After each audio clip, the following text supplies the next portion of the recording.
मी आता हृदयावर अभंग बोलणार आहे.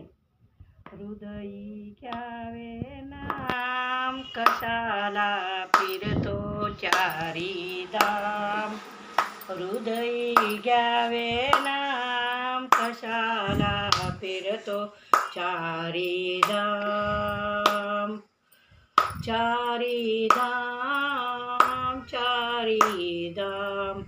आई बापाचे पालन करा, तुम्हाला फिरायची गरज नाही ना. आई बापाचे पालन करा, तुम्हाला फिरायची गरज नाही ना. हृदयी घ्यावे नाम, कशाला फिरतो चारी धाम. आई बापच तुमचे देव, कशाला फिरतो चारी धाम. मित्रांनो, माझा अभंग कसा वाटला मला लाईक करा.